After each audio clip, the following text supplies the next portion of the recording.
Nacional Pequeno Cineasta.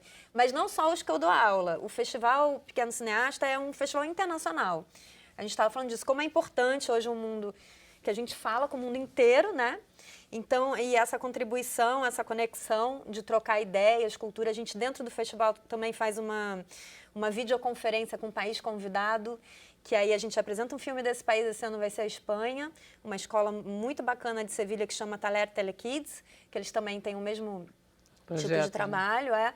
E aí eles vão exibir o filme deles, a gente vai exibir de uma escola municipal daqui, do Rio, e de uma escola particular, a Sapereira e a Escola da Comunidade de Vargem Grande. Cada uma vai apresentar seu filme nessa mostra e depois, por Skype, eles vão trocar ideia sobre o processo, como é que foi fazer. E é muito legal ver as perguntas que eles fazem. Ah, mas aí vocês têm recurso? Ah, ano passado foi com a Dinamarca. Ah, mas eles têm câmera, eles têm tudo. Tem equipamento. Mas vocês têm muita criatividade, vocês têm... A gente perceber que a gente tem outras riquezas também e trocar essas perguntas e as perguntas que vêm de lá e os encantos que vêm de cá e as provocações e o porquê que você trabalhou e os temas que eles levantam, eles também discutem. Então, dentro do a proposta do festival não é só tá exibindo o trabalho de uma forma qualificada, né? O festival, ele é exclusivamente, o conteúdo é só por crianças. É bem autoral mesmo. É para realmente qualificar, então, porque vamos lá. não tem esse espaço. Ele acontece de quando a quando? Olha, ele vai acontecer esse ano, a gente está na 7ª edição, vai ser do dia 12 de outubro até o dia 29, e vai estar em 4 pontos diferentes do Rio, no Museu do Meio Ambiente do Jardim Botânico, no Centro Cultural Banco do Brasil, no Instituto Cervantes e na Arena Carioca de Cro. Mas, além de estar nesses espaços, que a gente estava falando aqui, né, no intervalo, sobre a experiência do cinema e as janelas todas, pouca gente, as salas têm 100 lugares e tem tanta criança e é tão rico o material que a gente reúne que a gente inventou uma plataforma. Então, qualquer escola do Brasil que queira pode se inscrever através do nosso site, pequenocineasta.com.br, porque as escolas podem baixar as mostras, a gente tem um tutorial e tem um material que a gente oferece para que as escolas possam promover dentro da própria escola o festival, durante o festival. E o bacana é que o júri também é infantil. Então, não são os adultos que elegem os filmes premiados. Tem o júri oficial, que são pequenos cineastas convidados, indicados por outros professores. Aí é o prêmio do júri oficial. E tem o prêmio do júri popular, que também só vota quando tem de 8 a 17 anos. Aí o menino passa e fala, daqui, tia, para minha mãe. Não, sua mãe não, para você. Aí ele já senta diferente, já vou ver o filme, muda a relação. Ele é qualificado, ele qualifica o que ele está vendo, ele interage com mais propriedade, com mais interesse. Estão interessados em mim.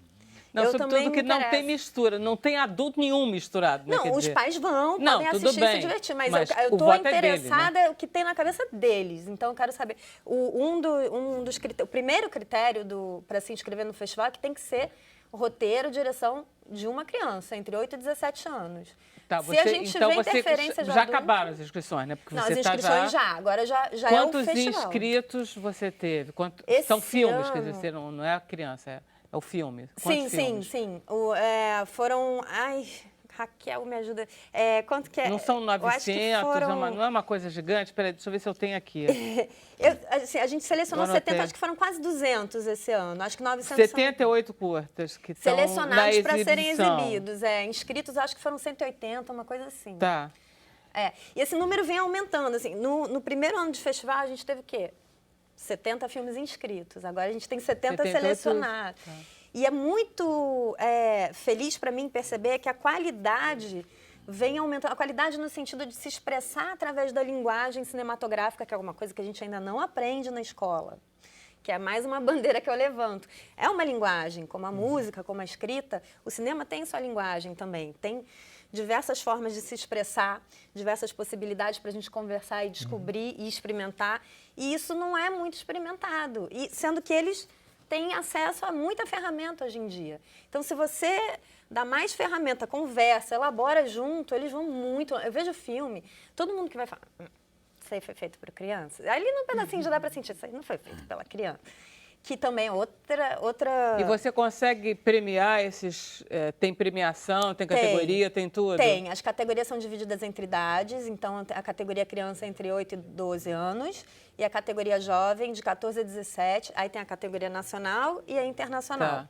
E o prêmio do júri popular e o prêmio do júri oficial. Cara, é uma senhora produção ainda, Daniela. É uma super produção. É uma produção que eu falo, né? Todo mundo deve me achar maluca, porque fazer cinema e educação no Brasil, um festival, só com conteúdo por criança, realmente é uma batalha. Todo ano é um dragãozão que a gente vai lá e sobe nele. Muito contente com esse seu dragão aí. Mas assim, por isso que eu só para fechar o negócio da escola que eu abri, e a criança dentro da escola também vota, porque isso transforma muito. Essa coisa do voto a gente percebe, né? Toda vez que a gente faz. Como eles sabem. E também outra coisa, eles veem um moleque que nem eu fez esse filme aí. Ah, quer dizer que eu posso fazer também? Então, essa coisa vai me alimentando para eu... Mas olha só, esses filmes inscritos, eles saem de onde? Porque não são crianças sozinhas, que dentro de casa, que fazem um filme. Às vezes são. Às vezes são, Por incrível que pareça, às vezes sim. Mas não necessariamente. Tem projetos de por exemplo, escolas, oficina tem como a oficina. minha. Pelo mundo, eu fui pesquisando. Quando eu experimentei essa turminha, eu fui pesquisar pelo mundo assim que nasceu o festival, porque eu descobri trabalhos tão incríveis. Tem um filme que eu nunca vou me esquecer, que acho que foi no segundo festival, que foi um pessoal da Bélgica, que foi dar um workshop para um pessoal lá de Burundi, para umas meninas muito carentes, de 14 anos, um grupo de adolescentes. E a história toda de animação, assim, a coisa mais linda, você vai toda bonitinha e elas vão contando da realidade delas, pela visão delas, naquele filme todo fofo, você vai... Tem um impacto isso, e aí as crianças assistindo isso falando, como elas ficaram impactadas. Uma menina do júri desse filme falou... Eu fiquei uma semana chorando por causa da realidade das meninas que algumas não conhecem, né? Então é muito rico a troca, assim.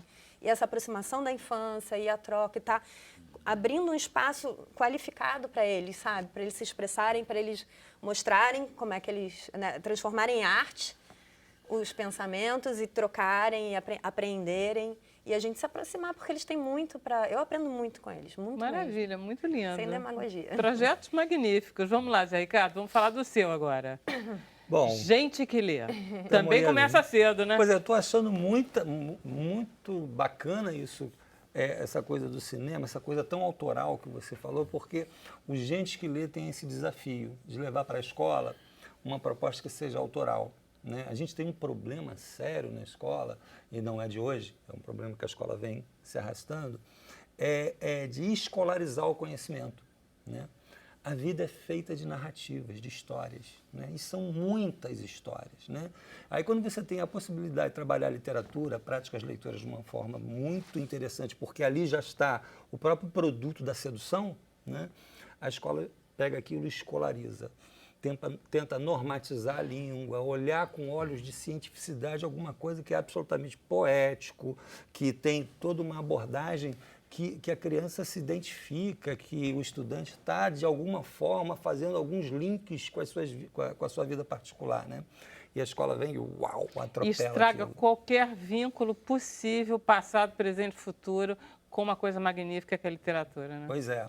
Isso que... E não é nem culpa da escola, tá? Fica uma pena, porque os professores tentam, não é verdade, Zé Ricardo? Eles tentam meio esquerdamente, assim, meio sem jeito, e não dá muito certo. A gente tem um problema no país, né? O Brasil faz parte do PISA, né? O PISA é um programa internacional de avaliação comparada na educação, Isso. São 70 países e tal.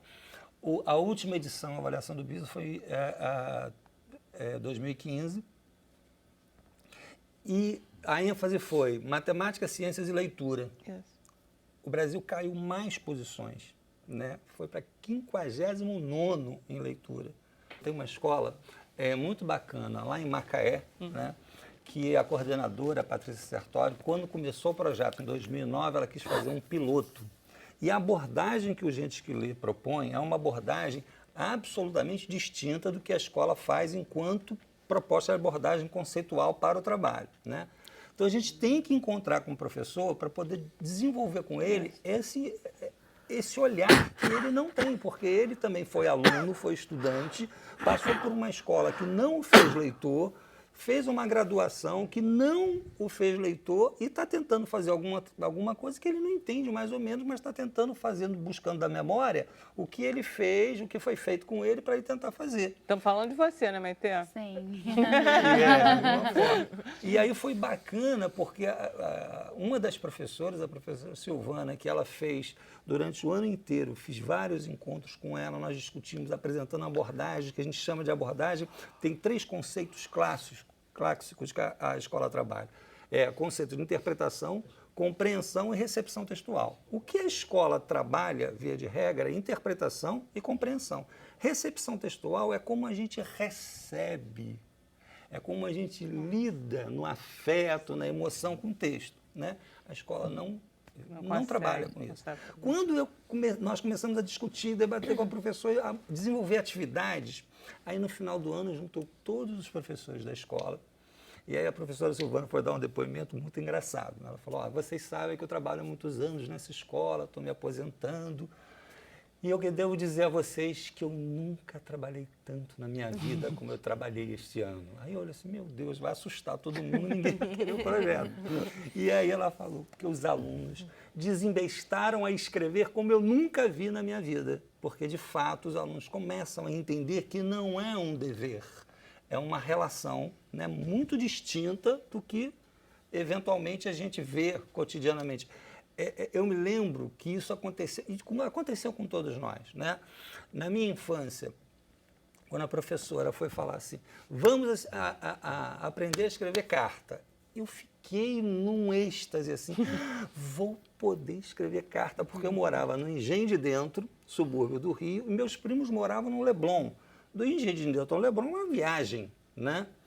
E eu poderia escrever cartas. Na minha casa não tinha telefone, então não tinha como ligar. Aí eu escrevi a minha carta para os meus primos, a professora corrigiu, devolveu, ela falou, cola no caderno. Aquilo foi de uma frustração para mim, que eu me lembro literalmente a cena dela falando em cola no caderno. Então, assim, as narrativas que a vida oferece, via de regra, a escola transforma, o que a gente chama de escolarizar o conhecimento, né? E a literatura, ela tem de tudo para fazer com que a escola seja absolutamente feliz, seja autoral, né? Como o projeto do cinema, porque a criança vai poder falar como ela vê, o que ela pensa, ela se relaciona. E o gente que lê faz essa abordagem e apresenta para o professor um caderno de atividades, de propostas que ele pode desenvolver, porque assim, não tem nenhum livro repetido. A gente monta um acervo, né? É importante dizer que a gente não é editora, né? A gente trabalha com um pool de editoras. Escola tem dificuldade de montar acervo. Você vai para, né, cada escola, é isso? Você isso, trabalha, o projeto vai lá na escola. Vai lá na escola, faz formação com o professor, discute, apresenta esses conceitos. O professor olha assim, meio que, caramba, não sabia disso. Será que isso dá certo? Não começa a dar muito certo. Por exemplo, essa escola de Macaé está até hoje com o projeto, né? Ela não abandonou o projeto porque está vendo que está, de fato, formando esses leitores e esses escritores, né? Então, quando todos os alunos leram livros diferentes, dá para fazer uma atividade proposta baseada no conceito de recepção textual ou estética da recepção, e todos escrevem muito e falam muito de si, né? Então, assim, a gente só muda um pouquinho a forma como... Um pouquinho não, porque o professor... uma vez a gente fez essa proposta numa rede pública, né? E aí a gente chegava um pouquinho mais cedo, os professores liberavam os alunos e a gente fazia encontro com os professores. Aí uma vez eu cheguei mais cedo e fui olhando assim nas salas, os professores passando dever de casa para os alunos, e quase todos colocaram como dever de casa, separe as sílabas. Né? Eu ouvi aquilo e tal. Aí a primeira pergunta, quando nos reunimos, assim, para que serve separar as sílabas? Aí foi um silêncio sepulcral, ninguém falou nada. Até que uma professora mais ousada falou assim, sempre fizeram isso com a gente, então a gente faz também. Essa foi a resposta. Então, assim, a escola tem esse poder de escolarizar o que é da vida, o que faz sentido na vida, né? E transformar em alguma coisa que é um objeto de informação, de interesse científico, mas não faz aquele link com a vida. Né? E literatura faz parte da vida. Nós todos faz temos parte do nossas sentimento dos nosso. sentimentos. Ela nos explica quem nós somos, né? Exatamente. De uma forma boa, gostosa. Eu não sei, todo mundo lembra, cada um de nós tem um livro que foi o livro que nos deu acesso à leitura, né? E cada um é diferente. Mas certamente, dificilmente é o livro que propuseram a gente na escola, né? Exatamente. Eu, particularmente, comecei com esse projeto por ter... eu sofri um processo de ruptura com a leitura, né? Na minha casa tinha oferta leitora, né? A minha casa tinha um ambiente de entrada. Eu li praticamente tudo do Sítio do Pica-Pau Amarelo, né? Acho que, assim, só não li 2 da coleção, que foi Gramática e Aritmética da Emília, né? E Geografia de Dona Benta, porque me remetia à escola e eu não queria saber de escola, eu queria ler, né? Aquele universo fantástico de Lobato, enfim. E aí, quando cheguei na escola, o primeiro livro que foi adotado como para todos lerem, né, foi Os Meninos da Rua Paulo, que é um livro belíssimo, né? Eu tinha visto no cinema, minha mãe tinha me levado junto com meus irmãos ao cinema, nós fomos ver. É uma história muito triste, né? Quando acabou o filme, todos choravam, foi quase uma desidratação coletiva ali, porque todos choravam. E quando a escola pediu, eu fui ler, né, eu linkava com as cenas do filme, então eu achava aquilo fantástico, barato. Eu sabia a alma dos personagens. Aí fui fazer a tal da prova. Então eu estava entusiasmado, porque eu ia escrever assim, quase um outro livro. Quando eu recebi a prova, já achei estranho. Quantos anos você tinha? Eu tinha 10 anos, 11 anos. Já estou até com pena de você. Quando tinha uma pergunta, só tinham 2 linhas para responder. Eu queria escrever 20, porque eu só... E aí acabava a linha, a gente usava o recurso que todo aluno usa, né? Continua atrás. Aí escrevia a prova toda. A minha prova para corrigir deve ter dado um trabalho danado, parecia um mapa do tesouro com setinha para tudo quanto era lado, né? Eu tirei uma nota razoável, né? Mas a professora largou uma pérola, que aquela pérola demarcou uma ruptura na minha relação com a prática leitora. Ela colocou limites a responder o que se pede. Então o livro passou a ser um objeto de desconfiança para mim. Claro. Que ele poderia me levar para o buraco. Então, isso para mim, eu fiquei a vida inteira pensando aí, quando eu entrei para a universidade, fazendo as minhas leituras e comecei a prospectar possibilidade, é possível sair dessa armadilha. A gente vai fazer o intervalo, na volta você vai contar esse workshop, rapidinho. Sem Censura, volta já já.